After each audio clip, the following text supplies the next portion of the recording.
नमस्कार, मैं हूं उपेंद्र यादव और आप देख रहे हैं यूनाइटेड मीडिया न्यूज। आज बात सिर्फ एक कारोबारी समूह की नहीं, आज सवाल वैश्विक कारोबार, अंतर्राष्ट्रीय प्रतिबंधों, अमेरिकी कानून, भारतीय कॉर्पोरेट जगत और राजनीति के उस संगम का है जहां व्यापार, कूटनीति और कानूनी कार्रवाई एक दूसरे से टकराती दिखाई दे रही हैं।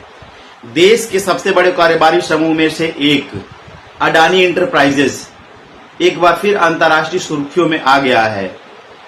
अमेरिकी वित्त विभाग ने आरोप लगाया है कि कंपनी ने ईरान से जुड़ी एलपीजी खेपों के मामले में अमेरिकी प्रतिबंध नियमों का संभावित उल्लंघन किया और इसी मामले में 27 करोड़ 50 लाख अमेरिकी डॉलर यानी 2300 करोड़ रुपए से ज्यादा समझौते की घोषणा की गई है। मामला 2 नवंबर 2023 से जून 2025 के बीच आयात की गई एलपीजी खेपों से जुड़ा हुआ है। अमेरिकी एजेंसी OFAC यानी office of foreign exchange control का आरोप है कि दुबई से एक सप्लायर के जरिए जो गैस भारत लाई गई उसके बारे में दावा किया गया कि वह ओमान और इराक से आई, लेकिन कई ऐसे संकेत मौजूद हैं जिसने यह शक पैदा होता है कि असल स्रोत ईरान हो सकता है और यहीं से शुरू होता है पूरा विवाद। अमेरिकी अधिकारियों का कहना है कि इन सौदों से कई रेड फ्लैग्स मौजूद हैं, यानी ऐसे संकेत जो किसी बड़ी कंपनी को अतिरिक्त सावधानी बरतने के लिए मजबूर कर सकते हैं। इनमें शामिल थे असामान्य रूप से कम कीमतें, जहाजों की संदिग्ध गतिविधियां, बार बार जहाजों का ट्रैकिंग सिस्टम बंद होना, समुद्र में लंबे समय तक लोकेशन गायब रहना, शिपिंग दस्तावेजों में विसंगतियां और जहाजों के स्वामित्व तथा झंडे में लगातार बदलाव। अमेरिकी एजेंसी का दावा है कि इन गतिविधियों का इस्तेमाल अक्सर प्रतिबंधों से बचने के लिए किया जाता है। रिपोर्ट्स के मुताबिक नवंबर 2023 से जून 2025 के बीच लगभग 19 करोड़ 20 लाख डॉलर के 32 भुगतान अमेरिकी वित्तीय संस्थानों के माध्यम से किए गए। ये सभी भुगतान अमेरिकी डॉलर में हुए और कार्गो गुजरात के मुंद्रा पोर्ट के जरिए भारत पहुंचे। अमेरिका का कहना है कि ये लेनदेन उसकी ईरानी प्रतिबंध नीति के खिलाफ थे।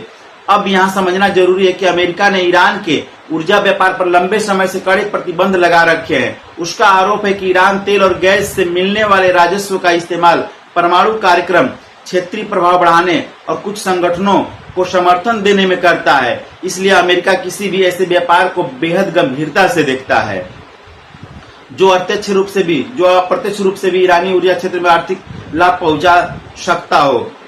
OFAC ने इस मामले को बड़ी गंभीर श्रेणी में रखा। अगर पूरा अधिकतम दंड लगाया जाता है तो यह रकम 38 करोड़ डॉलर से ज्यादा हो सकती थी, लेकिन आखिरकार 27.5 करोड़ डॉलर पर समझौता संपन्न हुआ।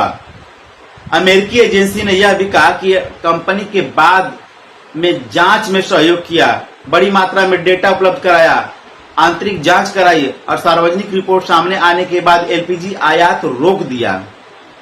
साथ ही अमेरिका कानूनी सलाहकारों की सेवाएं प्रतिबंध अनुपालन प्रक्रिया को मजबूत करने की दिशा में कदम उठाए गए।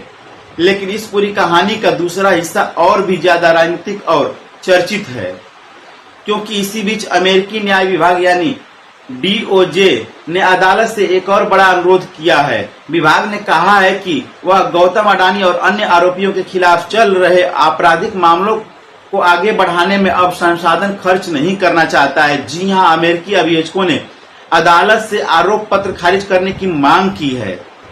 यह वही मामला है जिसमें रिश्वतखोरी, धोखाधड़ी और साजिश जैसे आरोप लगाए गए थे।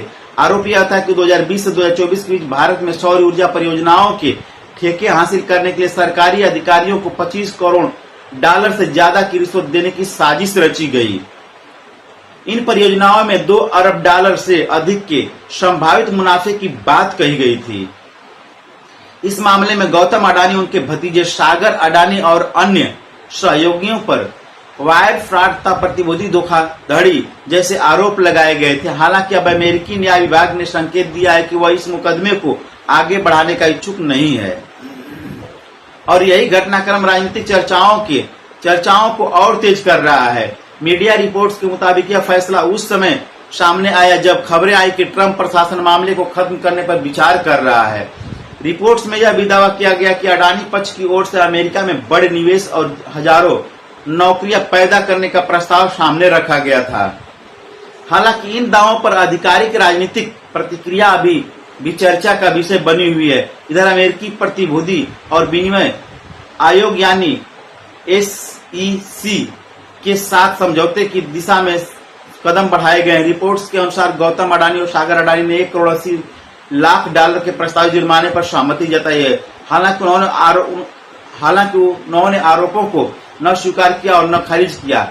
अब इस पूरे मामले के 3 स्तर पर देखा जा रहा है। पहला, कॉर्पोरेट अनुपालन और अंतर्राष्ट्रीय प्रतिबंधों का मुद्दा। दूसरा है भारत के सबसे प्रभावशाली कारोबारी समूहों में से एक को वैश्विक छवि।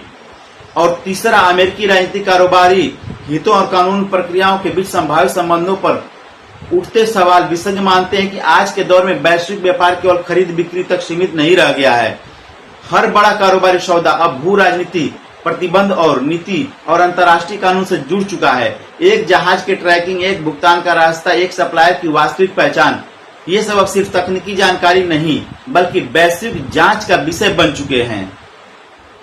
और यही कारण है कि दुनिया की सबसे बड़ी कंपनी अप्लायंस यानी नियमों के पालन पर अरबों डॉलर खर्च करती है। फिलहाल इस पूरे मामले पर दुनिया भर की नजरें बनी, क्योंकि यह सिर्फ एक कारोबारी विवाद नहीं बल्कि उस वैश्विक दौर की कहानी है जहां व्यापार, राजनीति और प्रतिबंध नीति एक दूसरे से गहराई से जुड़ चुके हैं। अब देखना होगा कि आने वाले दिनों में अदालत, अमेरिकी एजेंसियां और अडानी समूह इस मामले को किस दिशा में लेकर जाते हैं। फिलहाल इतना ही। आप क्या सोचते हैं? क्या वैश्विक कारोबार में राजनीतिक प्रभाव और प्रतिबंध नीति कंपनियों के लिए सबसे बड़ी चुनौती बन चुका है? अपनी राय हमें कमेंट बॉक्स में जरूर बताइए। नमस्कार, मैं हूं उपेंद्र यादव।